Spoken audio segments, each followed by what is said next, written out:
പ്രിയവ്രതസ്യ പ്രിയപുത്രബോധാത് ആഗ്നീന്ദ്രരാജാദുദിതോ he നാഭി ത്വാം ദൃഷ്ടവാനിഷ്ടതമിഷ്ടിമധ്യേ തവൈവ തുഷ്ട്യൈ കൃതയജ്ഞകർമ്മ അഭിഷ്ടുതസ്തത്ര മുനീശ്വരൈസ്ത്വം രാജ്ഞഃ സ്വതുല്യം സുതമർത്ഥ്യമാന സ്വയം ജനിഷ്യേഹമിതി ബ്രുവാണ തിരോധദാ ബർഹിഷി വിശ്വമൂർത്തേ.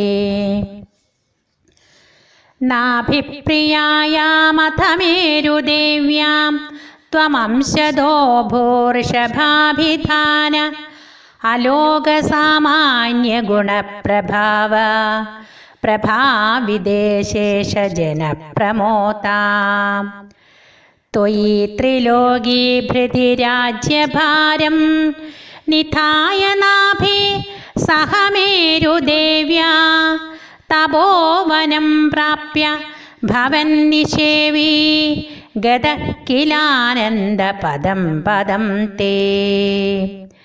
ഇന്ദ്രസ്തുതുത്കർഷകൃതാദമർഷാദ് വർഷ നാസ്മിന്ന ജനാഭവർഷേ യഥാ തഥാ ത്വം നിജയോഗശക്ര്യാ സ്വവർഷമേനത് വ്യദധാസു വർഷം ജിതേന്ദ്രദത്താം കമനീം ജയന്തി മധോദുഹന്നാത്മരദാശയോപി അജീജനസ്തത്ര ശതം തനൂജാൻ യേഷാം ക്ഷിതീശോ ഭരതോഗ്രജന്മാ. നവാ ഭവൻ യോഗിവരാ നവാന്യേ ത്വപാലയൻ ഭാരതവർഷഖണ്ഡാൻ സൈകാ ത്വശീതിസ്തവ ശേഷപുത്രാത് തപോബലാത് ഭൂസുരഭൂയമീയോ. ഉക്ത്വാ സുദേഭ്യോധ മുനീന്ദ്രമധ്യേ വിരക്തിഭക്ത്യന്വിതമുക്തിമാർഗം സ്വയം ഗത പാരമഹംസ്യവൃത്തി അഥാ ജഡോന്മത്തപിശാചൈര്യാം പരാത്മഭൂതോപി പരോപദേശം കുർവൻ ഭവാൻ സർവനിരസ്യമാന വികാരഹീനോ വിചചാര കൃഷ്ണാം മഹീമഹീനാത്മരസാഭിലീന ശയുവ്രതം ഗോമൃഗകാകചൈര്യാം ചിരം ചരന്നാപ്യ പരം സ്വരൂപം ദവാഹൃതാംഗ കുടകാചലേ ത്വം താപാൻ മമാപാകുരുവാദനാഥ. നാരായണ നാരായണ നാരായണ നാരായണ നാരായണ നാരായണ നാരായണ നാരായണ നാരായണ നാരായണ. ഗോപികാജീവനസ്മരണം ഗോവിന്ദ ഗോവിന്ദ. ശ്രീമന്നാരായണീയം ദശകം 20 ഋഷഭയോഗീശ്വര ചരിതം.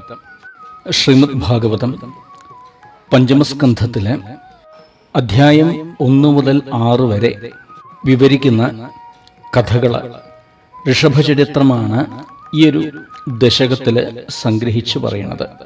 ഒന്നാമത്തെ ശ്ലോകം. പ്രിയവ്രതസ്യ പ്രിയപുത്രഭൂതാത് ആഗ്നീധ്രരാജാത് ഉദിതോ ഹി നാഭി ത്വാം ദൃഷ്ടവാനിഷ്ടതമിഷ്ഠിമധ്യേ തവൈവ തുഷ്ട്യൈ കൃതയജ്ഞകർമ്മ. പ്രിയവ്രതസ്യ പ്രിയവ്രതന്റെ പ്രിയപുത്രഭൂതാത് ആഗ്നീധ്രരാജാത് ഉദിത നാഭിഹി. പ്രിയവ്രതന്റെ പ്രിയപുത്രനായ ആഗ്നീധ്രൻ എന്ന രാജാവിൽ നിന്ന് ജനിച്ച നാഭിയാകട്ടെ തവ ഏവ തുഷ്ട്യൈ കൃതയജ്ഞകർമ്മ, അവിടുത്തെ പ്രീതിപ്പെടുത്താൻ വേണ്ടിയിട്ട് യാഗകർമ്മം അനുഷ്ഠിച്ച് ഇഷ്ടിമധ്യേ ഇഷ്ടതം ത്വാം ദൃഷ്ടവാൻ, യാഗത്തിനിടയിൽ അഭീഷ്ടം നൽകുന്ന അങ്ങയെ ദർശിച്ചു. ശ്രദ്ധിക്കാം, വളരെ വലിയൊരു കഥയാണ് ചെറിയ ഒരു ശ്ലോകം കൊണ്ട് ഇവിടെ സൂചിപ്പിച്ചിരിക്കുന്നത്. പ്രിയവ്രതസ്യ എന്ന് പറഞ്ഞുകൊണ്ടാണല്ലോ ഈ ഒരു ശ്ലോകം, ഈ ഒരു ദശകം തന്നെ ആരംഭിക്കുന്നത്, പ്രിയവ്രതന്റെ. അപ്പൊ ആരാണ് ഈ പ്രിയവ്രതൻ? ഈ പ്രിയവ്രതനെ കുറിച്ച് ഒന്നറിയാം. ബ്രഹ്മപുത്രനായിരിക്കുന്ന സ്വയംഭൂമനുവിന് ശതരൂപ മഹാറാണിയിലെ 2 പുത്രന്മാരും 3 പെൺകുട്ടികളും ഉണ്ടായി എന്ന് മുമ്പ് സൂചിപ്പിച്ചിട്ടുണ്ട്. അപ്പൊ അദ്ദേഹത്തിന്റെ പുത്രന്മാരാണ് പ്രിയവ്രതനും ഉത്താനപാദനും. അങ്ങനെ ഉത്താനപാദന്റെ കഥ പറഞ്ഞിട്ടാണ് ധ്രുവനും പിന്നീട് അദ്ദേഹത്തിന്റെ വംശത്തിൽപ്പെട്ട അംഗരാജാവിന്റെയും വേനന്റെയും പിന്നീട് പൃഥുവിന്റെയും കഥയൊക്കെ നാം സ്മരിച്ചത്. മനുവിന്റെ മൂത്ത മകനായിരിക്കുന്ന ഈ പ്രിയവ്രതന് രാജ്യാധികാരത്തോടൊന്നും വലിയ താല്പര്യമൊന്നും ഉണ്ടായിരുന്നില്ല. അദ്ദേഹം നിവൃത്തിമാർഗം സ്വീകരിച്ച് തപസ്സിനായിട്ട് കാട്ടിൽ പോയ ആളാണ്. നാരദ മഹർഷിയുടെ ശിഷ്യത്വം സ്വീകരിച്ചു. അദ്ദേഹത്തിൽ നിന്ന് ഉപദേശമൊക്കെ സ്വീകരിച്ചിട്ടാണ് അദ്ദേഹം തപസ്സൊക്കെ അനുഷ്ഠിക്കുന്നത്. ആത്മധ്യാനത്തിൽ മുഴുകി കഴിഞ്ഞ ഒരു വ്യക്തിയായിരുന്നു ഈ പ്രിയവ്രതൻ. എന്നാൽ അച്ഛനായിരിക്കുന്ന സ്വയംഭുവനാവട്ടെ അധികാരമേൽക്കാൻ വേണ്ടിയിട്ട് ഈ പ്രിയവ്രതനെ ഒരുപാട് നിർബന്ധിച്ചു. പക്ഷേ ഈ പ്രിയവ്രതൻ അത് കൂട്ടാക്കിയില്ല. സ്വയംഭുവനുവിന് നല്ല വിഷമായി. അദ്ദേഹം ബ്രഹ്മാവിൻ്റെ അടുത്ത് പോയിട്ട് സങ്കടം പറഞ്ഞു. തൻ്റെ മകനിങ്ങനെ പറഞ്ഞാൽ കേൾക്കുന്നില്ല, എന്തെങ്കിലും ഒരു പരിഹാരം കാണണം എന്ന് ബ്രഹ്മാവിനോട് അപേക്ഷിക്കുകയുണ്ടായി. തപസ് ചെയ്തുകൊണ്ടിരിക്കുന്ന പ്രിയവ്രതന്റെ മുമ്പിൽ സാക്ഷാൽ ബ്രഹ്മാവ് പ്രത്യക്ഷനായി. പ്രിയവ്രതൻ ബ്രഹ്മദേവരെ വേണ്ട രീതിയിൽ പൂജിച്ചു, നമസ്കരിച്ചു. ബ്രഹ്മദേവര് പറഞ്ഞു, മകനെ പ്രിയവ്രത, ഈ മുത്തശ്ശനായ എനിക്ക് പറയാനുള്ളത് നീ ശ്രദ്ധയോടുകൂടിയിട്ട് കേൾക്കണം. ഈശ്വര ഇച്ഛയെ ഒരിക്കലും അനാദരിക്കാൻ പാടില്ല. ഇപ്പൊ ഞങ്ങളെല്ലാവരും ആ വിധിക്ക് വിധേയരാണ്. നിന്റെ ധർമ്മം എന്താ വെച്ചാൽ രാജ്യപരിപാലനാണ്. പിന്നെ ഈ ഭൂമിയിൽ വന്ന സ്ഥിതിക്ക് അനുഭവിക്കേണ്ടതായിരിക്കുന്ന പ്രാരബ്ധങ്ങള് പൂർണ്ണമായിട്ടും അനുഭവിക്കുക തന്നെ വേണം. അതുകൊണ്ട് ഇപ്പോഴീ തപസ് നിർത്തുക, ഗൃഹസ്ഥാശ്രമത്തിലേക്ക് പ്രവേശിക്കുക. ഭഗവാങ്കല് ഉറച്ച ഭക്തിയുള്ള ആളാണ് ഹേ പ്രിയവ്രത അവിടുന്ന്. ഭാവിയില് ഇന്ദ്രിയ നിഗ്രഹമൊക്കെ അങ്ങേക്ക് സാധിക്കും. ഇപ്പൊ അച്ഛൻ പറഞ്ഞ പോലെ കൊട്ടാരത്തിലേക്ക് തിരിച്ചു വരിക, രാജ്യാധികാരമൊക്കെ ഏറ്റെടുക്കുക, വിവാഹം കഴിക്കുക, മക്കളൊക്കെ ആയിട്ട് പിന്നീട് മക്കൾക്ക് രാജ്യഭാരം ഏൽപ്പിച്ച് വനത്തിൽ പോവുക, തപസ് ചെയ്യുക, ഭഗവാനില് ലയിക്കുക, മംഗളം ഉണ്ടാവട്ടെ. ഇപ്രകാരമൊക്കെ പറഞ്ഞു ബ്രഹ്മദേവര്. ബ്രഹ്മദേവരെ നമസ്കരിച്ചുകൊണ്ട് പ്രിയവ്രതം പറഞ്ഞു, അങ്ങനെ തന്നെ ആവാ. തുടർന്ന് നാരദ മഹർഷിയുടെ അനുവാദത്തോടു കൂടിയിട്ട് പ്രിയവ്രതനെ സ്വയംഭൂമനു ഭൂമിയുടെ ചക്രവർത്തിയായിട്ട് വാഴിച്ചു. ശ്രദ്ധിക്കണേ, നിസ്സംഗഭാവത്തിൽ എത്തിയ വ്യക്തിയാണ് ഈ പ്രിയവ്രതൻ. എന്നാലും തന്നിലുള്ളതായ കർത്തവ്യം, അതായത് രാജ്യപരിപാലനം എന്ന ഈ ഒരു ധർമ്മം ശ്രദ്ധയോടുകൂടി തന്നെ പ്രിയവ്രത മഹാരാജാവ് അനുഷ്ഠിച്ചിട്ടുണ്ട്. പ്രിയവ്രത മഹാരാജാവിന്റെ ഗുണങ്ങൾ കണ്ട് സന്തുഷ്ടനായിരിക്കുന്ന വിശ്വകർമാവ് തൻ്റെ മകളായിരിക്കുന്ന ബർഹിഷ്മതിയെ പ്രിയവ്രതനായിട്ട് വിവാഹം കഴിച്ചു കൊടുത്തു. ആ ഒരു ബന്ധത്തില് പ്രിയവ്രതന് 10 ഉണ്ണികളുണ്ടായി. മഹാ തേജസ്വികളാണ് ആ 10 ഉണ്ണികളും. സൽഗുണ സമ്പന്നന്മാരാണ് അവര്. അഗ്നിയുടെ പര്യായങ്ങളായ 10 ശബ്ദങ്ങളാണ് അവർക്ക് നാമമായിട്ട് വിളിച്ചത്. അഗ്നീന്ദ്ര, ഇത്മജിഹ്വ, യജ്ഞബാഹു, മഹാവീര, ഹിരണ്യരേത, ഘൃതപൃഷ്ഠ, സവന, മേധാതിഥി, വീതിഹോത്ര, കവി ഇതി സർവ ഏവ അഗ്നിനാമാന. അവരുടെ പേരുകൾ അഗ്നിയുടെ പര്യായങ്ങളാണ്. ശ്രദ്ധിക്കാം. അപ്പോൾ പ്രിയവ്രത മഹാരാജാവിന്റെ മക്കളുടെ പേരൊന്ന് ഓർത്തു വെച്ചാൽ മതി. അഗ്നിയുടെ 10 പര്യായ ശബ്ദങ്ങൾ അവിടെ കിട്ടും. ഊർജസ്വതി എന്ന ഒരു മകളും അദ്ദേഹത്തിനുണ്ടായി. അപ്പൊ ഈ 10 പേരുകളില് കവി, മഹാവീരൻ, സവനൻ, ഇവര് 3 നൈഷ്ഠിക ബ്രഹ്മചാരികളായിട്ട് മാറി. ആത്മവിദ്യാസമ്പന്നന്മാരായിരുന്നു ഇവര്. അങ്ങനെ ഇവര് ജ്ഞാനമാർഗത്തിലൂടെ യാത്ര ചെയ്ത് ഭഗവത് പദത്തിൽ ലയിക്കുകയും ചെയ്തു. ബഹിഷ്മതിയെ കൂടാതെ മറ്റൊരു പത്നി കൂടി പ്രിയവ്രത മഹാരാജാവിനുണ്ടായിരുന്നു. ആ ബന്ധത്തില് 3 ഉണ്ണികളുണ്ടായി. ഉത്തമൻ, താമസൻ, രൈവതൻ, ഇങ്ങനെയാണ് അവരുടെ പേരുകൾ. അവര് മൂവരും മനുക്കളായിട്ട് തീരുകയുണ്ടായത്. മനുക്കള് എന്ന് പറഞ്ഞു കഴിഞ്ഞാൽ മന്വന്തരത്തിന്റെ അധിപതികളായിട്ട് മാറി എന്നർത്ഥം. അപ്പൊ 14 മന്വന്തരങ്ങളില് 3-ാമത്തെയും 4-ാമത്തെയും 5-ാമത്തെയും മന്വന്തരങ്ങളുടെ അധിപതികളായിട്ട് അഥവാ മനുക്കളായിട്ട് തീർന്നു ആ മൂവര്. പിൽക്കാലത്ത് ഈ പ്രിയവ്രത മഹാരാജാവ് തന്റെ രാജ്യത്ത് ഇരുട്ടുണ്ടാവാൻ പാടില്ല, രാത്രി എന്ന അവസ്ഥ ഉണ്ടാവാൻ പാടില്ല എന്ന് അങ്ങോട്ട് ആഗ്രഹിച്ചു പോയി. അങ്ങനെ ഈ പ്രിയവ്രത മഹാരാജാവ് ഭഗവാനെ സേവിച്ച് സൂര്യനെ പോലെ പ്രകാശിക്കുന്നതും സൂര്യന്റെ തുല്യ വേഗതയോടും കൂടിയ ഒരു രഥത്തെ അങ്ങോട്ട് സമ്പാദിച്ചു. ഒരു ചക്രം മാത്രമുള്ള ഒരു രഥമാണത്രേ അത്. അങ്ങനെ ഭൂഗോളത്തില് ഈ സൂര്യൻ അങ്ങോട്ട് മറഞ്ഞു കഴിഞ്ഞാൽ ഇദ്ദേഹം അങ്ങോട്ട് ഉദിക്കാൻ തുടങ്ങും. ഇവിടെ എന്താ ഉണ്ടാവുന്നത്? ഈ രാത്രി എന്ന അവസ്ഥയിൽ അങ്ങനെ ആയിക്കഴിഞ്ഞാൽ ബുദ്ധിമുട്ടുണ്ട്. ഇവിടെ 7 തവണയാണ് ഇദ്ദേഹം പ്രദക്ഷിണം ചെയ്തത്. അതോടുകൂടിയിട്ട് ഒന്നായ ഭൂഖണ്ഡം 7 കഷ്ണങ്ങളായിട്ട് മാറി. രഥം ഉരുണ്ടതായിരിക്കുന്ന ആ സ്ഥാനം അഗാധ ഗർത്തങ്ങളായിട്ട് മാറി. അതാണ് പിന്നീട് സമുദ്രമായിട്ട് തീർന്നത്. അപ്പോൾ 7 ഭൂഖണ്ഡങ്ങളും 7 സാഗരങ്ങളും അവിടെ അങ്ങോട്ട് ഉദ്ഭവിച്ചു. ഈ 7 ദ്വീപുകളിലെ പ്രധാനമായിട്ടുള്ള ഒരു ദ്വീപാണ് ജംബുദ്വീപ്. പ്രിയവ്രത മഹാരാജാവിനൊരു മകളുണ്ടായിരുന്നു എന്ന് പറഞ്ഞുവല്ലോ, ഊർജസ്വതി. ആ ഊർജസ്വതിയെ ശുക്രാചാര്യർക്കാണ് വിവാഹം കഴിച്ചു കൊടുത്തത്. അവരുടെ മകളാണ് ദേവയാനി. പിൽക്കാലത്ത് പ്രിയവ്രത മഹാരാജാവ് ആഗ്നീന്ദ്രൻ മുതലായ തന്റെ പുത്രന്മാര് 7 പേർക്ക് 7 ദ്വീപുകള് ഭാഗിച്ചുകൊണ്ട് കൊടുത്തു. പിന്നീട് തപസ്സിന് പോയി ഭഗവത് പദത്തിൽ അദ്ദേഹം ലയിക്കുകയും ചെയ്തു. ഈ പ്രിയവ്രതന്റെ മൂത്ത മകനാണ് ആഗ്നീന്ദ്രൻ. എല്ലാവരുടെയും കഥ പറയുക പ്രായോഗികമല്ലല്ലോ, അതുകൊണ്ടാണ് ഈ മൂത്ത ആളുകളുടെ കഥ മാത്രം ഇങ്ങനെ പറഞ്ഞു പോകുന്നത്. ആഗ്നീന്ദ്രന് കിട്ടിയ ഭാഗമാണ് ജംബുദ്വീപ്, അതായത് നമ്മുടെ ഇന്നത്തെ ഈ ഏഷ്യ വൻകര. ആഗ്നീന്ദ്രൻ പ്രജകളെ സ്വന്തം മക്കളെ പോലെ കണ്ട ആളാണ്. ഒരുപാട് കാലം അദ്ദേഹം രാജ്യം ഭരിച്ചു. പിന്നീട് കുറച്ചു കാലം അദ്ദേഹം മന്ദരപർവ്വതത്തിൽ പോയിട്ട് തപസ്സനുഷ്ഠിക്കുന്നുണ്ട്. എന്തിനാച്ചാൽ നല്ലൊരു പത്നിയെ ലഭിക്കണം എന്ന ഉദ്ദേശത്തിലാണ്. ഭഗവാന്റെ അനുഗ്രഹം ഉണ്ടെങ്കിൽ മാത്രമേ എല്ലാം ശുഭമായിട്ട് തീരുകയുള്ളൂ. ഈ തപസ്സില് സന്തുഷ്ടനായിരിക്കുന്ന ബ്രഹ്മദേവര് സത്യലോകത്തില് പാട്ട് പാടുന്ന ഒരു അപ്സരസ് ഉണ്ട്, പൂർവ്വചിത്തി. അതിസുന്ദരിയാണ് ഈ പൂർവ്വചിത്തി. ആ പൂർവ്വചിത്തിയെ അഗ്നീന്ദ്രന്റെ മുമ്പിലേക്ക് പറഞ്ഞയച്ചു. അങ്ങനെ അവർ തമ്മിൽ കണ്ടു, ഇഷ്ടായി, വിവാഹം കഴിച്ചു. ഈ ബന്ധത്തില് അഗ്നീന്ദ്രന് പൂർവ്വചിത്തിയില് 9 പുത്രന്മാരുണ്ടായി.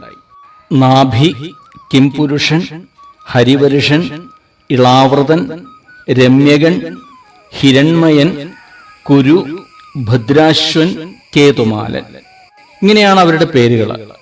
പിൽക്കാലത്ത് ഈ അഗ്നീന്ദ്രൻ ജംബുദ്വീപിനെ 9 ഖണ്ഡങ്ങളാക്കിയിട്ട് മാറ്റി. മൂത്ത മകനായിരിക്കുന്ന നാഭിക്ക് കിട്ടിയ ഭാഗമാണ് അജനാഭ വർഷം. അജനാഭം എന്ന് പറഞ്ഞു കഴിഞ്ഞാൽ നമ്മുടെ ഇന്നത്തെ ഭാരതമാണ്. ഭാരതത്തിന്റെ വളരെ പ്രാചീനമായ പേരാണ് അജനാഭം. നാഭി മഹാരാജാവ് മേരുവിന്റെ പുത്രിയായിരിക്കുന്ന മേരുദേവിയെയാണ് വിവാഹം കഴിക്കുന്നത്. പക്ഷെ ഇവർക്ക് സന്താനങ്ങളൊന്നും ഉണ്ടായില്ല. അങ്ങനെ നാഭി മഹാരാജാവ് തനിക്കൊരു സൽപുത്രൻ ഉണ്ടാവണം എന്ന് ആഗ്രഹിച്ച് ഒരു യാഗം കഴിച്ചു. സന്തുഷ്ടനായിരിക്കുന്ന ഭഗവാൻ യാഗാവസാനത്തില് യാഗകുണ്ഡത്തിൽ ദിവ്യരൂപത്തോടു കൂടിയിട്ട് പ്രത്യക്ഷപ്പെടുകയും ചെയ്തു. 2-ാമത്തെ ശ്ലോകം. അഭീഷ്ടുതസ്തത്ര മുനീശ്വരൈസ്ത്വം രാജ്ഞ സ്വതുല്യം സുതമർത്ഥ്യമാന സ്വയം ജനിഷ്യേഹമിതി ബ്രുവാണസ്ഥിരോദധാ ബർഹിഷി വിശ്വമൂർത്തേ. വിശ്വമൂർത്തേ, ഹേ സർവസ്വരൂപ, തത്ര മുനീശ്വരൈഃ അഭീഷ്ടുതഃ. യാഗമധ്യത്തില് മുനിശ്രേഷ്ഠന്മാരാൽ ചുറ്റും നിന്ന് സ്തുതിക്കപ്പെട്ടവനും രാജ്ഞ സ്വതുല്യം സുതം അഭ്യർത്ഥമാന ത്വം. നാഭിക്ക് അങ്ങേക്ക് തുല്യനായ പുത്രനെ പ്രാർത്ഥിക്കപ്പെട്ടവനും ആയ അവിടുന്ന് അഹം സ്വയം ജനിഷ്യേ ഞാൻ തന്നെ അവതരിച്ചു കൊള്ളാം ഇതി എന്ന്. ബ്രുവാണ് ബർഹിഷി തിരോദധാഹ പറഞ്ഞുകൊണ്ട് അഗ്നിയിൽ മറഞ്ഞു. യാഗാവസാനത്തിൽ ഭഗവാൻ അതിദിവ്യമായ രൂപത്തോടു കൂടിയിട്ട് പ്രത്യക്ഷപ്പെട്ടു എന്ന് കഴിഞ്ഞ ശ്ലോകത്തിൽ പറഞ്ഞുവല്ലോ. ഭഗവാനെ കണ്ടതായിരിക്കണ സന്തോഷത്തില് നാഭി മഹാരാജാവ് ഋത്വിക്കുകളോടുകൂടിയിട്ട് എഴുന്നേറ്റു. ഭഗവാനെ ദണ്ഡനമസ്കാരം ചെയ്തു. ഋഷിവര്യന്മാര് ആ ഋത്വിക്കുകള് മനോഹരായിട്ട് ഭഗവാനെ സ്തുതിക്കുകയും ചെയ്തു. ആ സ്തുതിയുടെ അവസാനത്തില് ഋത്വിക്കുകൾ പറഞ്ഞു, ഹേ ഭഗവൻ, ഇവിടെ ഈ നാഭി മഹാരാജാവ് യാഗം കഴിച്ചിരിക്കുന്നത് അദ്ദേഹത്തിൻ്റെ ഒരു ആഗ്രഹമുണ്ട്, അത് അവിടുന്ന് സാധിപ്പിച്ചു കൊടുക്കണം. അപ്പൊ എന്താ ആഗ്രഹം എന്നല്ലേ? രാജ്ഞ സ്വതുല്യം സുതമർത്ഥ്യമാന. ഭഗവാനെ, അവിടത്തേക്ക് തുല്യനായ ഒരു പുത്രൻ ഉണ്ടാവണം എന്ന ആഗ്രഹത്തോടു കൂടിയിട്ടാണ് ഇങ്ങനൊരു യജ്ഞത്താല് അങ്ങേ ആരാധിക്കുന്നത്. അതുകൊണ്ട് ഭഗവാനെ, ഈ രാജാവിന് ഒരു പുത്രനെ നൽകിയിട്ട് അവിടുന്ന് അനുഗ്രഹിക്കുക. മഹർഷിമാരുടെ വാക്ക് കേട്ട് ഭഗവാൻ സന്തുഷ്ടനായി. ഭഗവാൻ പറഞ്ഞു, അസുലഭമായിരിക്കുന്ന ഒരു വരാണ് ഇപ്പൊ നിങ്ങൾ ഇവിടെ ആവശ്യപ്പെട്ടത്. എനിക്ക് തുല്യനായിട്ട് ഞാൻ മാത്രമേ ഉള്ളൂ. ഇവിടെ ഭഗവാൻ പറയണത് വെച്ചാൽ ഭഗവാനോട് തുല്യൻ ഭഗവാൻ മാത്രം എന്നർത്ഥം. ബ്രാഹ്മണരായിരിക്കുന്ന നിങ്ങളുടെ അപേക്ഷ ഒരിക്കലും നിഷ്ഫലമായി തീരാൻ പാടില്ല.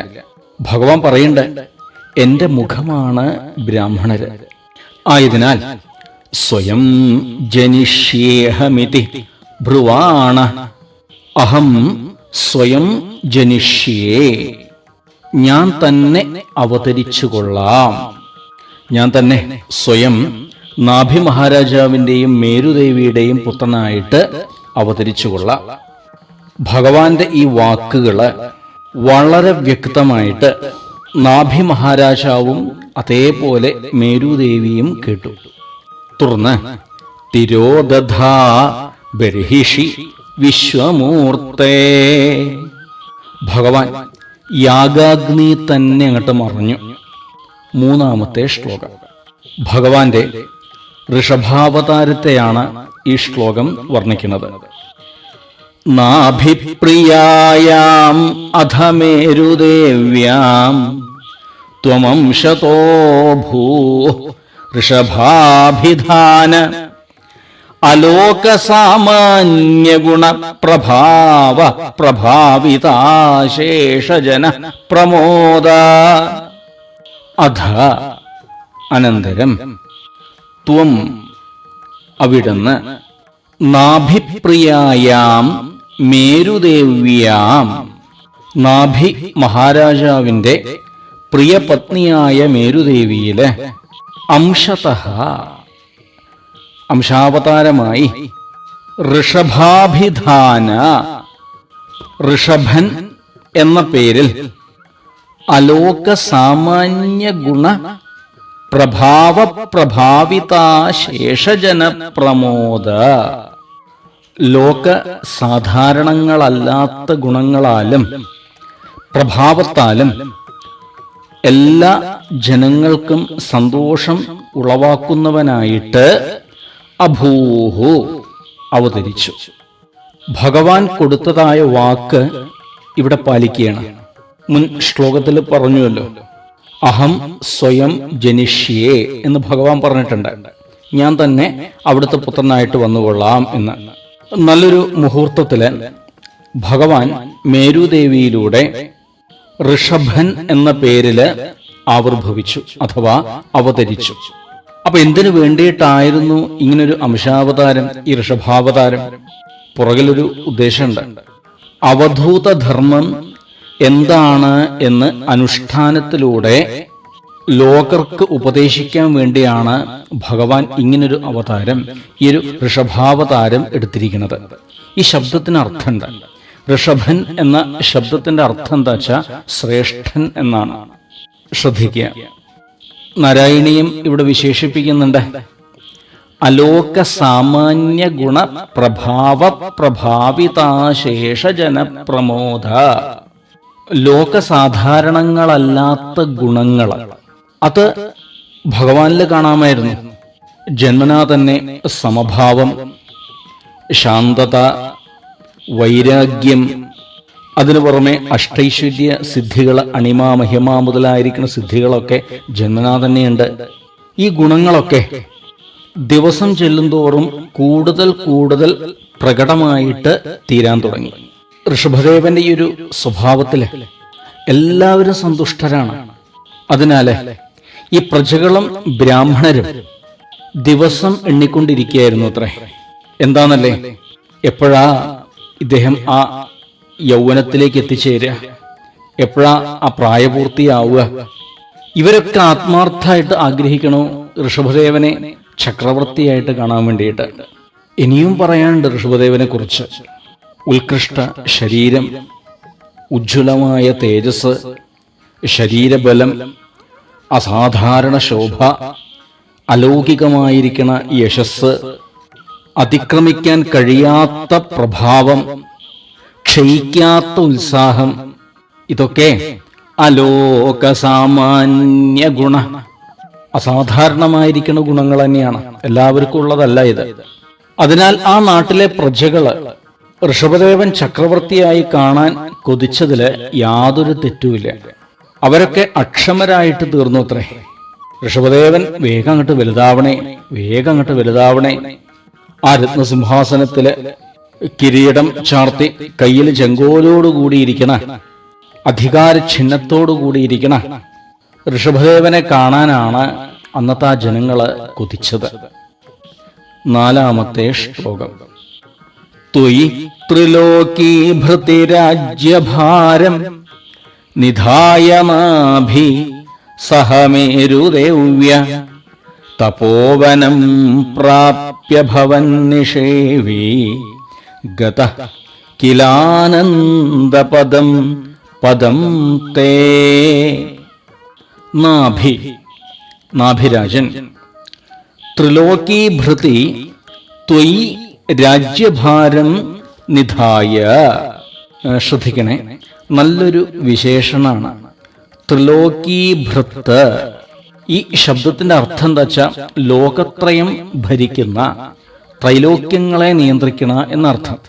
അപ്പോൾ ത്രൈലോക്യനാഥനായിരിക്കുന്ന ആ ഭഗവാനെയാണ് നാഭി മഹാരാജാവ് ഈ രാജ്യത്തെ അങ്ങോട്ട് ഏൽപ്പിച്ചത്. അജനാഭം എന്ന ഈ ഭാഗത്തെ അങ്ങോട്ട് ഏൽപ്പിച്ചത്. മേരുദേവ്യ സഹ തപോവനം പ്രാപ്യ.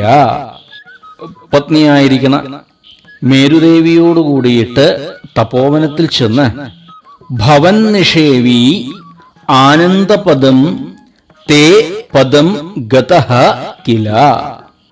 അങ്ങയെ തന്നെ, ഹേ ഗുരുവായൂരപ്പ, അങ്ങയെ തന്നെ നല്ലവണ്ണം സേവിച്ച് പരമാനന്ദ സ്ഥാനമായിരിക്കുന്ന അവിടുത്തെ പദത്തെ പ്രാപിച്ചു.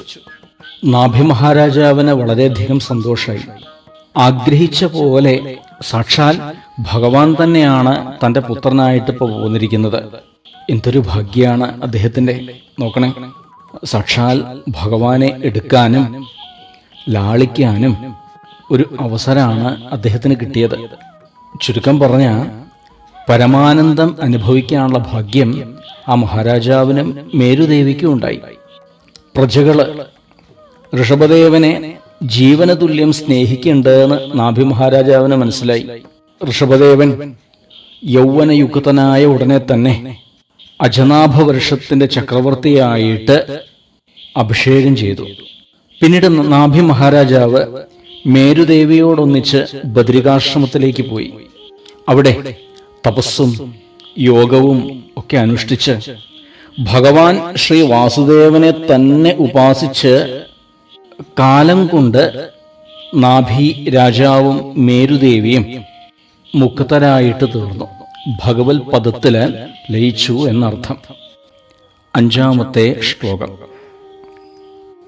ഇന്ദ്രസ്തുതുൽകർഷകൃതാദമർഷാദ് വവർഷനാസ്മിൻ അജനാഭവർഷേ യദാ തദാ ത്വം നിജയോഗശക്തിയാ സ്വവർഷമേനദ് വ്യദധാ സുവർഷം.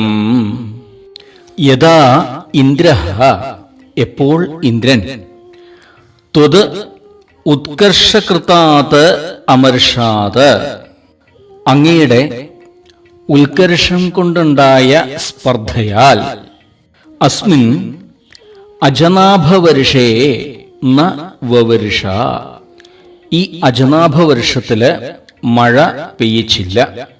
തഥാ അപ്പോൾ ത്വം ഏതത് സ്വവർഷം ഋഷഭദേവനായിരിക്കുന്ന അവിടുന്ന് ഈ അജനാഭം എന്ന സ്വന്തം ഭൂഖണ്ഡത്തെ സ്വയോഗശക്തിയാ സുവർഷം പ്രദധ തൻ്റെ യോഗബലം കൊണ്ട് ധാരാളം മഴയുള്ളതാക്കി തീർത്തു. ഭഗവാൻ നാഭി മഹാരാജാവിന്റെ മകനായിട്ട് ഋഷഭൻ എന്ന പേരിൽ അവതരിച്ചു. അസാമാന്യ ഗുണങ്ങളൊക്കെ ആ ഭഗവാന് ദൃശ്യമായിരുന്നു. ഉത്കൃഷ്ടമായ ശരീരവും ഉജ്ജ്വലമായ തേജസ്സും അസാധാരണമായ ഒരു ശോഭ, ഉത്സാഹം. മുൻ ശ്ലോകത്തിൽ സൂചിപ്പിച്ചതാണ് ഈ കാര്യങ്ങളൊക്കെ. ഇവിടെ ദേവേന്ദ്രന് വല്ലാത്തൊരു അസൂയയായി. ഋഷഭദേവനോട് ഒരു മത്സരം. ഈ അജനാഭ വർഷത്തില് അനവധി കാലം മഴ പെയ്യിച്ചില്ല ദേവേന്ദ്രൻ. ഇവിടെ ആരെങ്കിലും ശ്രേയസ്സിലേക്ക് പോണ്ട് എന്ന് കണ്ടു കഴിഞ്ഞ എന്തെങ്കിലും ഒരു തടയിടാറുണ്ട് ദേവേന്ദ്രൻ. അത് അദ്ദേഹത്തിൻ്റെ ഒരു സ്വഭാവമാണ്. പല പല കഥകളിലൂടെയും നമുക്കത് കാണാനും സാധിക്കും. ഋഷഭദേവന്റെ ആ ഒരു ശ്രേയസ്സില് വല്ലാത്തൊരു അസൂയ തോന്നി ദേവേന്ദ്രന്. അതാണ് അദ്ദേഹം പ്രകാരമൊക്കെ ചെയ്തത്. ഋഷഭദേവനാവട്ടെ യാതൊരു പരിഭവവും ഉണ്ടായില്ല. യോഗേശ്വരനായ ഋഷഭദേവൻ ചെറിയൊരു പുഞ്ചിരിയോടുകൂടിയിട്ട് തൻ്റെ യോഗപ്രഭാവം കൊണ്ട് ഈ അജനാഭ വർഷത്തില് സുഭിക്ഷമായിട്ട് മഴ പെയ്ച്ചു. സ്വയോഗശക്തിയാ സുവർഷം വ്യദധാ. ഈ ഇന്ദ്രനും ചന്ദ്രനും വരുണനും ബ്രഹ്മാവും ഒക്കെ ആ ഭഗവാന്റെ നിയന്ത്രണത്തിലാണ്. പക്ഷേ ദേവേന്ദ്രനത് അപ്പൊ തോന്നിയില്ല. ഭഗവാൻ ശ്രീ ഋഷഭദേവൻ തൻ്റെ യോഗപ്രഭാവം കൊണ്ട് നമ്മുടെ ഈ അജനാഭ വർഷം ധാരാളം മഴയുള്ളതാക്കിയിട്ട് തീർത്തു. 6ാമത്തെ ശ്ലോകം. ജിതേന്ദ്രദത്താം കമനിം ജയന്തീം അധോദ്വഹൻ ആത്മരതാശയോപി അജീജനസ്തത്ര ശതം തനൂജാൻ യേഷാം ക്ഷിതീശോ ഭരതോഗ്രജന്മാ. അധ ത്വം ആത്മരതാശയഃ അപി. അനന്തരം അവിടുന്ന് ആത്മരതാശയ അപി ബ്രഹ്മനിമഗ്ന ഹൃദയനാണെങ്കിലും ജിതേന്ദ്രദത്താം കമനിം ജയന്തീം ഉദ്വഹൻ. ജിത ഇന്ദ്രദത്താം ജയിക്കപ്പെട്ട ഇന്ദ്രൻ നൽകിയ കമനീം സുന്ദരിയായ ജയന്തീം ജയന്തിയെ. ജയന്തി എന്ന കന്യകയെ, ദേവേന്ദ്രന്റെ പുത്രിയാണ് ജയന്തി. ഉദ്വഹൻ, ഉദ്വാഹം എന്ന് വെച്ചാൽ വിവാഹം എന്നാണ് അർത്ഥം. അപ്പൊ ഉദ്വഹൻ വിവാഹം ചെയ്തിട്ട് തത്ര ശതം തനൂജാൻ അജീജനഃ. ആ ജയന്തിയില്, ആ ജയന്തി ദേവിയില് 100 പുത്രന്മാരെ ഉദ്ഭവിപ്പിച്ചു.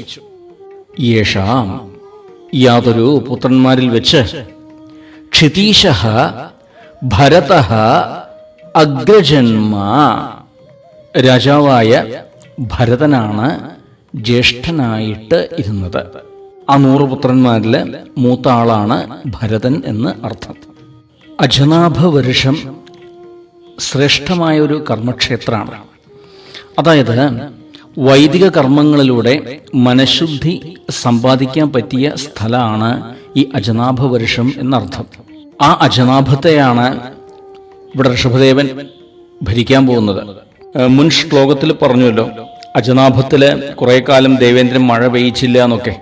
അങ്ങനെ ഋഷഭദേവൻ തന്റെ യോഗപ്രഭാവം കൊണ്ട് മഴ പെയ്യിക്കുകയും ചെയ്തു. ഇതറിഞ്ഞതോടുകൂടിയിട്ട് ദേവേന്ദ്രൻ ആകെ കൂടി ഒരു പരിഭ്രമം, ഒരു ഭയം ഒക്കെ ഉണ്ടായി. തന്നെ ഇന്ദ്രാസനത്തിൽ ഇരുത്തിയത് ഭഗവാനാണ്. ആ ഭഗവാനെയാണ് താനിപ്പോ പരീക്ഷിക്കാനായിട്ട് തുനിഞ്ഞത്. ഇവിടെ ദേവേന്ദ്രന് താൻ ചെയ്തത് തെറ്റാണ് എന്ന ബോധ്യം വന്നു.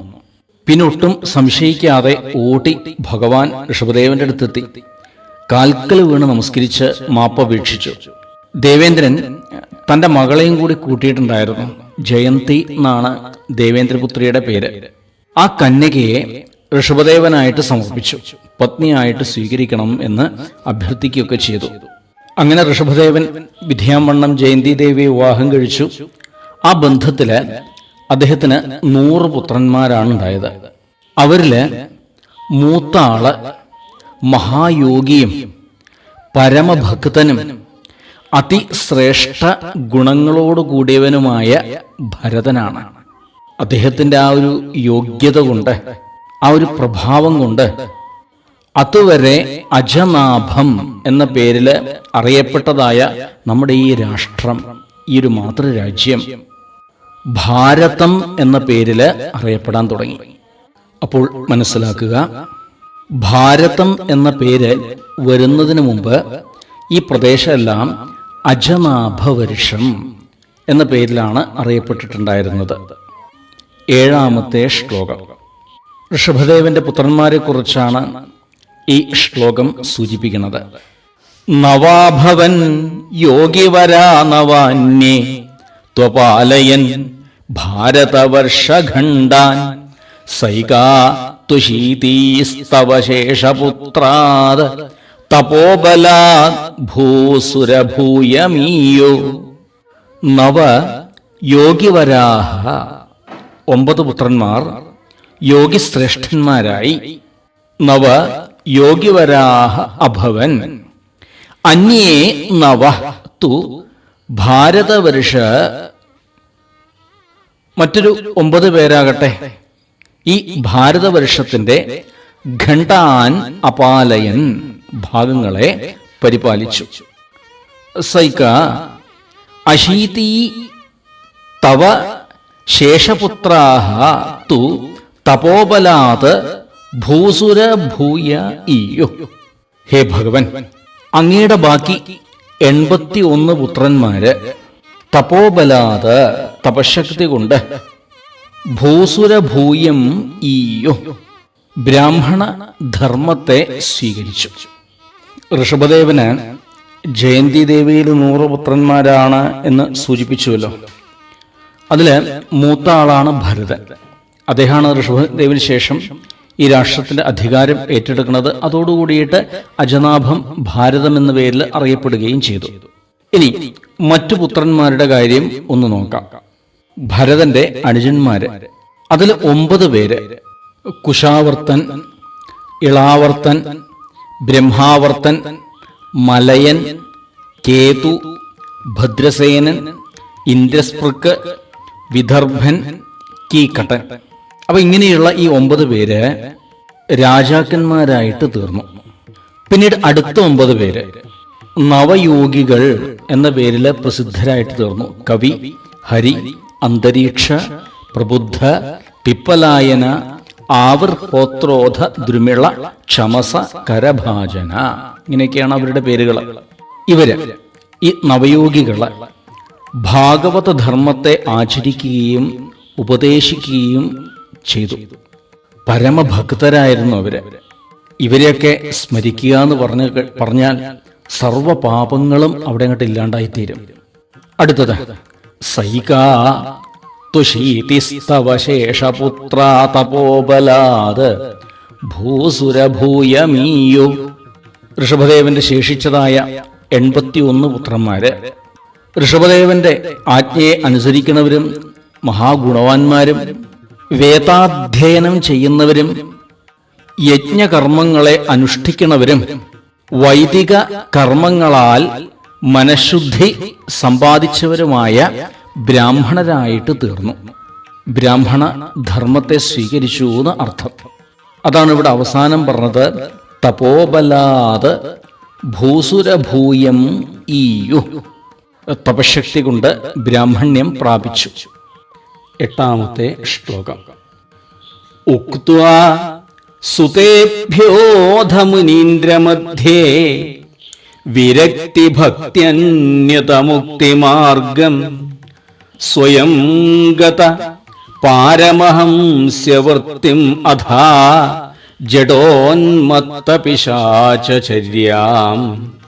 അധ അനന്തരം ത്വം അവിടുന്ന് മുനീന്ദ്രമധ്യേ മുനിപുങ്കവന്മാരുടെ നടുക്ക് വെച്ച് സുതേഭ്യ പുത്രന്മാർക്ക് വിരക്തി ഭക്തി അന്യുത മുക്തിമാർഗം ഉക്തുവാ വൈരാഗ്യം ഭക്തി എന്നിവയോടുകൂടിയ മുക്തിമാർഗം ഉപദേശിച്ചു കൊടുത്തിട്ട് സ്വയം പാരമഹംസ്യവൃത്തിം ഗതഃ താൻ തന്നെ പരമഹംസന്മാരുടെ വൃത്തിയെ സ്വീകരിച്ചിട്ട് ജഡ ഉന്മത്ത പിശാചചര്യാം അധാഹ ജഡൻ ഭ്രാന്തൻ പിശാച് എന്നിവരുടെ പ്രവൃത്തി അനുഷ്ഠിച്ചു. ഋഷഭദേവന്റെ ഭരണകാലത്ത് പ്രജകൾക്കൊക്കെ വളരെയധികം സന്തോഷമായിരുന്നു. അവർക്ക് ഒരാഗ്രഹം മാത്രമേ അന്നുണ്ടായിരുന്നുള്ളൂ. ആ ആഗ്രഹം എന്താ വെച്ചാൽ നമുക്ക് നമ്മുടെ രാജാവില് അനുനിമിഷം സ്നേഹം വർദ്ധിച്ചു വരണം. ഇതായിരുന്നു അന്നത്തെ ആ പ്രജകളുടെ ആഗ്രഹം. ലോകക്ഷേമാർത്ഥം ഋഷഭദേവര് അജനാഭ വർഷത്തില് പല പല ഇടങ്ങളിലും സഞ്ചരിച്ചു. അങ്ങനെ യാദൃശ്ചികമായിട്ട് ഒരു ദിവസം ഋഷഭദേവനും പുത്രന്മാരും ബ്രഹ്മാവർത്തത്തിലെത്തി. ആ സമയത്ത് ബ്രഹ്മർഷിമാരുടെ വലിയൊരു സഭ നടക്കണ്ടായിരുന്നു അവിടെ. ആ ഒരു സഭയിൽ വെച്ച് മഹാമുനികളുടെ സാന്നിധ്യത്തില് ഭഗവാൻ ഋഷഭദേവൻ തൻ്റെ മക്കൾക്ക് നല്ലൊരു ഉപദേശം കൊടുത്തു. ശ്രദ്ധിക്കണേ, മക്കൾക്ക് വേണ്ടി മാത്രമല്ല അത്. ഋഷഭദേവന്റെ വാക്കുകള് ലോകത്തിന് മുഴുവൻ ശ്രേയസ്കരാണ്. വളരെ പ്രസിദ്ധാണ് ഋഷഭോപദേശം. ശ്രീമദ് ഭാഗവതത്തിലെ പഞ്ചമസ്കന്ധത്തിലെ 5ാമത്തെ അധ്യായത്തില് ഋഷഭോപദേശത്തെ വർണ്ണിക്കുന്നുണ്ട്. വലിയൊരു വിഷയമാണത്. വളരെ ചുരുക്കത്തിൽ പറയാം. നമുക്കൊക്കെ ഒരു മനുഷ്യജന്മം കിട്ടിയിട്ടുണ്ട്. എത്രയോ ശ്രേഷ്ഠാണ് ഈ മനുഷ്യ ശരീരം. ഈ ഒരു ശരീരത്തെ മൃഗങ്ങൾക്ക് പോലും സുലഭമായ തുച്ഛ വിഷയങ്ങൾ അനുഭവിച്ച് നശിപ്പിക്കരുത്. ശ്രദ്ധിക്കാം, ഇവിടെ ഈ മനുഷ്യനും മൃഗവും തമ്മിൽ ഒരു വ്യത്യാസമുണ്ട്. എന്താ വ്യത്യാസം? ശബ്ദത്തിന്റെ അർത്ഥം നോക്കിയാൽ മതി. മൃഗ എന്ന ശബ്ദത്തിന്റെ അർത്ഥം മൃഗയത്തി, തിരയുക എന്ന് പറയും. മൃഗങ്ങളെ ശ്രദ്ധിച്ചു കൊള്ളുക. അവരേത് സമയത്തും തിരഞ്ഞുകൊണ്ട് നടക്കും. എന്താ അവർ കാര്യമായിട്ട് തിരയണത്? ആഹാര നിദ്രാദികളാണ് അവർ തിരയണത്. ഇപ്പൊ ഇവിടെ ഈ മനുഷ്യരൂപത്തിലുള്ളതായ നാം ഓരോരുത്തരും ഈ പറഞ്ഞ വിഷയം മാത്രമാണ് തിരഞ്ഞുകൊണ്ട് നിൽക്കണേക്ക. മനുഷ്യ ശരീരമാണെന്ന് മാത്രമേ ഉള്ളൂ. മൃഗങ്ങളിൽ നിന്ന് ഒട്ടും വ്യത്യസ്തരല്ല. അപ്പൊ നമുക്ക് അകത്തുള്ളതായിരിക്കുന്ന ആ മൃഗഭാവം വിട്ട് മനുഷ്യഭാവത്തിലേക്ക് ഉയരുക തന്നെ വേണം. സാക്ഷാൽ ഭഗവാൻ നമുക്ക് ഇങ്ങനൊരു ശരീരം തന്നിട്ടില്ലേ? തപോദിവ്യം പുത്രക്കാ യേന സത്വം ശുദ്ധേത് യസ്മാത് ബ്രഹ്മസൗഖ്യം തു അനന്തം. എന്തിനു വേണ്ടി ആവട്ടെ നാം ഈ ശരീരത്തെ ഉപയോഗിക്കേണ്ടത്? തപസ് ചെയ്യുക, മനസ്സിനെ ശുദ്ധമാക്കി തീർക്കുക, അവസാനമില്ലാത്തതായ ബ്രഹ്മാനന്ദം അനുഭവിക്കാൻ സാധിക്കട്ടെ. മനുഷ്യ ശരീരം കൊണ്ട് സാധിക്കേണ്ടതായ പരമപ്രയോജനം ഇതത്രേ. അപ്പോൾ അല്പായുസ്സുകളായിരിക്കുന്ന നമ്മള് ഉള്ള സമയത്ത് നല്ലവരായിട്ട് മാത്രം ബന്ധം വയ്ക്കുക. കഴിയണത്ര ദുർജനങ്ങളായിട്ട് കൂട്ടുകൂടാതിരിക്കുക. മഹത്തുക്കളായിട്ടാണ്, സജ്ജനങ്ങളായിട്ടാണ് ജീവിതത്തിൽ ബന്ധം വയ്ക്കണയ്ക്കുക. അങ്ങനെയെങ്കിൽ നമുക്ക് വൈകുണ്ഠത്തിലേക്കുള്ള വാതില് തുറന്നിരിക്കുന്നു. അല്ല, കേവലം പ്രാകൃത ജനങ്ങളായിട്ടാണ് സദാ ജീവിതത്തിൽ ബന്ധം വെച്ച് പുലർത്തുന്നതൊക്കെ. അങ്ങനെയെങ്കിൽ നമുക്ക് തുറന്നിട്ട് കിടക്കണ വാതില് നരകത്തിലേക്കായിരിക്കും. അപ്പൊ നാം തീരുമാനിക്കാം, എവിടെ പോണം? നല്ലതിലേക്ക് പോകണമോ, വൈകുണ്ഠത്തിലേക്ക് പോകണമോ, അതോ ഘോരമായിരിക്കുന്ന നരകത്തിൽ പതിക്കുകയാണോ വേണ്ടത്? നന്മയിലേക്കാവട്ടെ നമ്മുടെ ഓരോരുത്തരുടെയും യാത്ര. അതിനായി ശുദ്ധമായ ഭക്തിയെ വളർത്തിക്കൊണ്ടുവരൂ. ഭക്തിയെ വർദ്ധിപ്പിക്കാനുള്ള മാർഗങ്ങൾ ഇതിനു മുമ്പും ധാരാളം പറഞ്ഞത് തന്നെയാണ്. ഈശ്വരപ്രീതിക്കായിട്ടുള്ള കർമ്മങ്ങൾ ചെയ്യുക, ശ്രദ്ധയോടുകൂടിയിട്ട് ഭഗവത് കഥകളൊക്കെ കേൾക്കുക, നാമം ജപിക്കുക, സജ്ജനങ്ങളോട് ഭക്തരോട് ഇടപഴകുക, ആരിലും വൈരമില്ലാതിരിക്കുക, മനസ്സിനെ സദാ ശാന്തമാക്കി വയ്ക്കുക, അധ്യാത്മശാസ്ത്രങ്ങളെ ശ്രദ്ധയോടുകൂടിയിട്ട് പഠിക്കുക, കഴിയുമെങ്കിൽ ഏകാന്തത്തിൽ താമസിക്കുക. അങ്ങനെ കാലം കൊണ്ട് എല്ലാ ആഭരണങ്ങളിലും സ്വർണത്തെ എന്ന പോലെ എല്ലാറ്റിലും എന്തൊക്കെയാണോ കാണുന്നത്, സർവത്തിലും എല്ലാറ്റിലും പരമാത്മ തത്വത്തെ കാണാനായിട്ട് പഠിക്കുക. ഈശ്വര ഭജനത്തിനായിട്ട് പ്രേരിപ്പിക്കണം. അച്ഛനമ്മമാര് മക്കൾക്കാര് പ്രേരണ കൊടുക്കണം. ഗുരുക്കന്മാര് ശിഷ്യഗണങ്ങളെ ഈ വക നല്ല ഉപദേശങ്ങൾ ചെയ്തു കൊടുക്കണം. ഇല്ല എങ്കിൽ ആ പേരിനുള്ള അർഹത അവർക്കില്ല. സ്വന്തം കുട്ടികളില് സൽസ്വഭാവം വാർത്തെടുക്കാൻ സാധിക്കുന്നില്ല എന്ന് വയ്ക്കുക. സ്വന്തം കുട്ടികളില് ഈശ്വരഭക്തിയെ വികസിപ്പിക്കാൻ സാധിക്കുന്നില്ല എന്ന് വിചാരിക്കുക. അത് അച്ഛനല്ല, അമ്മയല്ല, ഗുരുനാഥനല്ല. ആ പേരിനുള്ള അർഹത പോലും അവർക്കില്ല. അപ്പൊ എപ്പോഴും മറ്റുള്ളവർക്ക് നല്ലത് പറഞ്ഞു കൊടുക്കാൻ നമുക്ക് ഓരോരുത്തർക്കും സാധിക്കട്ടെ. നല്ലൊരു പിതാവായിട്ട്, അല്ലെങ്കിൽ നല്ലൊരു മാതാവായിട്ട്, നല്ലൊരു ഗുരുവായിട്ട് മാറാൻ സാധിക്കട്ടെ. കർമാസക്തന്മാരെ വീണ്ടും വീണ്ടും കർമ്മം ചെയ്യാൻ പ്രേരിപ്പിക്കുകയല്ല വേണ്ടത്. അവർക്ക് അതിൽ നിന്ന് മുക്തി നേടാനുള്ള മാർഗത്തെയാണ് ഉപദേശിച്ചു കൊടുക്കേണ്ടത്. ഭഗവാൻ ഋഷഭദേവൻ എടുത്തു പറയുന്നുണ്ട്, ശിഷ്യനെ രക്ഷിക്കാത്ത ഗുരു സ്വന്തം കർത്തവ്യം നിർവഹിക്കാൻ സാധിക്കാത്തതിനാൽ അദ്ദേഹം ഗുരു അല്ല. സ്വജനങ്ങളല്ല, അച്ഛൻ അച്ഛനല്ല, അമ്മ അമ്മയല്ല. എന്തിനു പറയണു? ദൈവം ദൈവമല്ല, ഭർത്താവ് ഭർത്താവുമല്ല. ശ്രദ്ധിക്കാം. അപ്പോൾ മനസ്സിനെ നന്നായി അടക്കി, അഹങ്കാരത്തെ അകറ്റി, ആത്മസ്വരൂപത്തെ നന്നായി മനസ്സിലാക്കി പ്രാപിക്കാൻ ഉപദേശിക്കലാണ് ഈ സംസാരത്ത് നിന്ന് രക്ഷിക്കലെന്ന് ഇവിടെ നേരത്തെ പറഞ്ഞത്. ഇപ്രകാരമൊക്കെ ഋഷഭദേവൻ തൻ്റെ പുത്രന്മാർക്ക് ഉപദേശം കൊടുത്ത് തുടർന്ന് ഭരതനെ അജനാഭ വർഷത്തിൻ്റെ രാജാവായിട്ട് വാഴിക്കും ചെയ്തു. പിന്നീട് സ്വയം ഗത പാരമഹംസ്യവൃത്തിം അധാ ജഡോന്മത്തപിശാചര്യാം എല്ലാം ഉപേക്ഷിച്ച് കൊട്ടാരത്തുനിന്ന് പുറത്തിറങ്ങി അവധൂത ധർമ്മത്തെ ആചരിച്ച് സഞ്ചരിക്കാൻ തുടങ്ങി. അതാണ് ഇവിടെ പറഞ്ഞത്, ജഡോന്മത്തപിശാചര്യാം.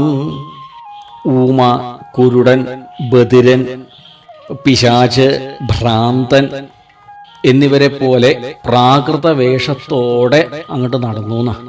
ആരോടും ഒന്നും സംസാരിക്കണ്ടായില്ല. 9-ാമത്തെ ശ്ലോകം. പരാത്മഭൂതോപി പരോപദേശം കുർവൻ ഭവാൻ സർവനിരസ്യമാന വികാരഹീനോ വിചചാര കൃഷ്ണാം മഹീമഹീനാത്മരസാഭിലീന. ഭവാൻ അവിടുന്ന് പരാത്മഭൂതഃ അപി ബ്രഹ്മഭാവം പ്രാപിച്ചിട്ടും പരോപദേശം കുർവൻ അന്യർക്ക് ബ്രഹ്മോപദേശം കൊടുത്ത് സർവനിരസ്യമാനഃ വികാരഹീന എല്ലാവരാലും ഉപേക്ഷിക്കപ്പെട്ടവനായി രാഗദ്വേഷാദി വികാരമന്യേ അഹീനാത്മരസാഭിലീന കൃഷ്ണം മഹീം വിചചാര തികഞ്ഞ ആത്മാനന്ദത്തിൽ മുഴുകിയവനായി ഭൂമി മുഴുവനും ചുറ്റി സഞ്ചരിച്ചു. ഋഷഭദേവന്റെ സഞ്ചാരത്തെയാണ് ഈ ശ്ലോകം സൂചിപ്പിക്കുന്നത്. അവധൂത ധർമ്മത്തെ സ്വീകരിച്ച് പ്രാകൃത വേഷത്തോടെ ഇങ്ങനെ നടക്കണമെന്ന് കഴിഞ്ഞ ശ്ലോകത്തിൽ സൂചിപ്പിച്ചുവല്ലോ. അദ്ദേഹം ആരോടൊന്നും അങ്ങനെ സംസാരിക്കാറൊന്നുമില്ല. ഇനി ആരെങ്കിലും ഇദ്ദേഹത്തോട് എന്തെങ്കിലും ഒരു സംസാരത്തിന് പോയി കഴിഞ്ഞാൽ ഇദ്ദേഹത്തിന്റെ ഏർപ്പാട് എന്താ വെച്ചാൽ താഴെ നിന്ന് ഒരു കല്ലങ്ങോട്ട് എടുക്കും. പെട്ടെന്ന് വിചാരിക്കുക എന്താ വെച്ചാൽ കല്ലെറിയാനാണ്. എന്നാ എറിയാനല്ല, ആ കല്ലെടുത്ത് സ്വന്തം വായിക്കകത്തിടും, കടിച്ചങ്ങോട്ട് പിടിക്കും. അതിന്റെ അർത്ഥം എന്താണെന്നല്ലേ, തന്നോടൊക്കെ സംസാരിക്കുന്നതിലും ഭേദം ഇങ്ങനെ കല്ലും കടിച്ചുകൊണ്ടിരിക്കുകയാണ്. ഇങ്ങനെ ആരോടും പ്രത്യേകിച്ചൊന്നും മിണ്ടാതെ എന്നാൽ അർഹതയുള്ള പാത്രങ്ങളിൽ ഉപദേശങ്ങൾ കൊടുത്തുകൊണ്ടും മഹാത്മാവായിരിക്കുന്ന ഋഷഭദേവൻ സഞ്ചരിച്ചു. പട്ടണങ്ങള്, ഗ്രാമങ്ങള്, ഉദ്യാനങ്ങള്, വനപ്രദേശങ്ങള്, ഇതിലൂടെയൊക്കെ തുടരണോ അദ്ദേഹത്തിന്റെ സഞ്ചാരം. അദ്ദേഹത്തിന്റെ മഹത്വം മനസ്സിലാക്കാതെ പലരും ആ ഋഷഭദേവനെ കഠിനമായിട്ട് ഉപദ്രവിച്ചിട്ടുണ്ട്. കല്ലെറിയ, ശകാരിക്കുക, ദേഹത്ത് മണ്ണ് വാരി എറിയ, ഇങ്ങനെ പലതരത്തിലുള്ള ദ്രോഹങ്ങളും പലരും അദ്ദേഹത്തിൽ ചെയ്തിട്ടുണ്ട്. പക്ഷെ അദ്ദേഹം ആവട്ടെ അതൊക്കെ അവഗണിക്കുക ചെയ്തത്. എന്തേ അതിന് കാരണം? ഈ ശരീരത്തില് ഞാനെന്നും എൻ്റേത് എന്ന ആ ഭാവം അദ്ദേഹത്തിനില്ല. ദേഹാഭിമാനം ലവലേശം പോലും ഇല്ലാത്തതുകൊണ്ട് വസ്ത്രമോ അല്ലെ മറ്റ് അലങ്കാരമോ ഇതൊന്നും ആവശ്യമില്ല. ചുരുക്കം പറഞ്ഞാൽ വികാരഹീനോ വിചചാര കൃഷ്ണാം മഹീം അഹീനാത്മരസാഭിലീന. രാഗദ്വേഷാദി വികാരങ്ങളൊന്നുമില്ലാതെ സദാ ആ പരമാനന്ദത്തെ, ആത്മാനന്ദത്തെ അനുഭവിച്ചുകൊണ്ട് ഈ ഭൂമി മുഴുവൻ അദ്ദേഹം ചുറ്റി സഞ്ചരിച്ചു. 10ാമത്തെ ശ്ലോകം. ശയുവ്രതം ഗോമൃഗകാകചര്യാം ചിരം ചരന്നാപ്യ പരം സ്വരൂപം ദവാഹൃതാംഗ കുടകാചലേ ത്വം താപാൻ മമാപാകുരു വാതനാഥ. ശയുവ്രതം ഇങ്ങനെ പറഞ്ഞ ഈ പെരുമ്പാമ്പിനെ പോലെ കിടക്കുക എന്നർത്ഥം. അപ്പൊ ഈ പെരുമ്പാമ്പിനെ പോലെ കിടക്കുക എന്ന വ്രതം. ഗോ മൃഗ കാകചര്യാം ചിരം ചരൻ. ഗോവ് പശു, മൃഗ എന്ന ശബ്ദം കൊണ്ട് മാനിനെയാണ് ഇവിടെ ഉദ്ദേശിച്ചത്. പിന്നെ കാക്ക, അതായത് കാക്കകള്. അപ്പൊ ഇവയുടെ ജീവിത രീതി വളരെ കാലം അനുഷ്ഠിച്ച് പരം സ്വരൂപം ആപ്യ, പരബ്രഹ്മസ്വരൂപത്തെ പ്രാപിച്ചിട്ട് കുടകാചലേ ദവാഹൃതാംഗ, കുടകാചലത്തില് ഒരു കാട്ടുതീ കണ്ടു. ആ കാട്ടുതീയിലേക്ക് അവിടുന്ന് പ്രവേശിച്ചു. വാതനാഥ തും, അപ്രകാരമുള്ള ഹേ ഗുരുവായൂരപ്പ, അവിടുന്ന് മമ താപാൻ അപാകുരു, എന്റെ ദുഃഖങ്ങളെ അകറ്റിത്തരണേ.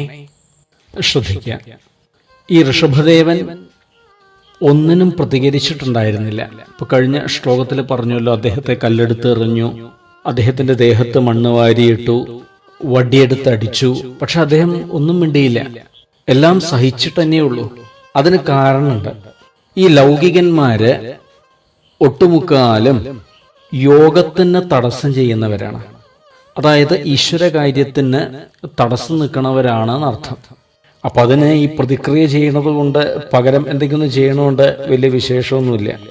അതാണ് അദ്ദേഹം മൗനിയായത്, മിണ്ടാതിരുന്നത്. അദ്ദേഹം പല വ്രതങ്ങൾ എടുത്തിട്ടുണ്ട്. ശയുവ്രതം എന്നിവിടെ പറഞ്ഞുവല്ലോ, പെരുമ്പാമ്പിനെ പോലെ എന്നാണ്.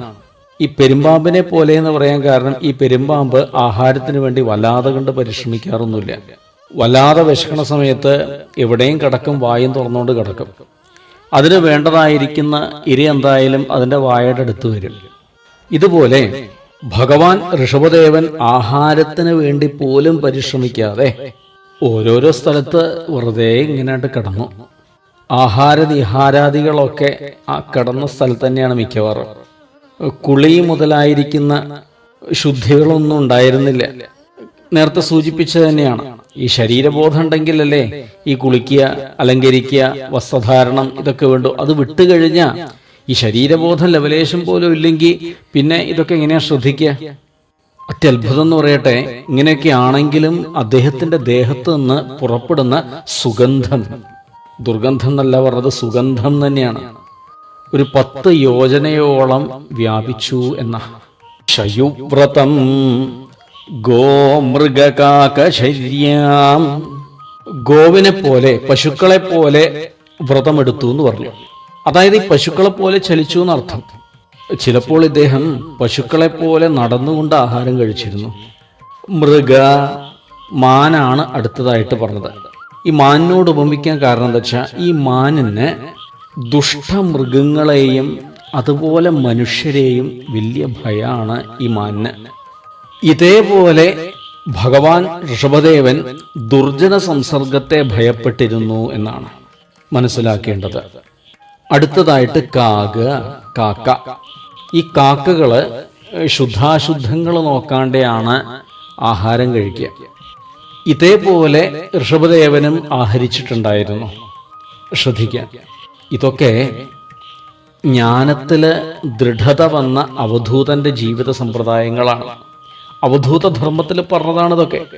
അതിനിടയ്ക്ക് പലതരത്തിലുള്ള സിദ്ധികള് ഋഷഭദേവങ്കിൽ വന്നു ചേർന്നു. പക്ഷെ അതൊന്നും ലവലേശം പോലും ഇദ്ദേഹം ഗൗനിച്ചിട്ടുണ്ടായിരുന്നില്ല. അവസാന കാലത്ത് ധവാഹൃതാംഗ കുടകാചലേത്വം ദക്ഷിണ ഭാരതത്തിൽ എത്തിച്ചേർന്നു. ഇന്നത്തെ കർണാടകത്തിലെ കുടകാചലം, കുടകാദ്രി എന്നും പറയാറുണ്ട്. ഒരു അഭിപ്രായം എന്താ വെച്ചാൽ, കുടക്ക് എന്ന് പറയുന്നൊരു പ്രദേശമുണ്ടെന്ന് കർണാടകത്തിൽ, അവിടെയാണ് എന്ന് ചിലർ പറഞ്ഞു കേട്ടിട്ടുണ്ട്. ഏതായാലും ആ ഒരു ഭാഗത്ത് എത്തിയ സമയത്ത് ഒരു കാട്ടുതീ കണ്ടു. ആ കാട്ടുതീയിൽ ഒരുപാട് ജീവജാലങ്ങൾ വെന്ത് ഇല്ലാതായി തീരണതും ഇദ്ദേഹത്തിൻ്റെ ശ്രദ്ധയിൽപ്പെട്ടു. ഭഗവാൻ ഋഷഭദേവൻ സ്വയമേവ ആ കാട്ടുതീയിലേക്ക് അങ്ങോട്ട് പ്രവേശിച്ചു. തൻ്റെ ദേഹത്തെ അഗ്നിയിൽ അങ്ങ് സമർപ്പിച്ചു. ഏത് ജീവന്മാരാണോ ആ കാട്ടുതീയിൽപ്പെട്ട് ദേഹത്തെ ഉപേക്ഷിച്ചത്, അവർക്കൊക്കെ ഭഗവാൻ മോക്ഷം കൊടുത്തിട്ടുമുണ്ട്. ഋഷഭസ്വരൂപിയായിട്ട് പ്രകാശിച്ച ഹേ ഗുരുവായൂരപ്പ, താപാൻ മമാപാകുരു വാതനാഥ, ഈ ഉള്ളവന്റെ ദുഃഖങ്ങളെ അകറ്റിത്തരണേ. നാരായണ നാരായണ നാരായണ നാരായണ. ഗോപികാജീവനസ്മരണം ഗോവിന്ദ ഗോവിന്ദ.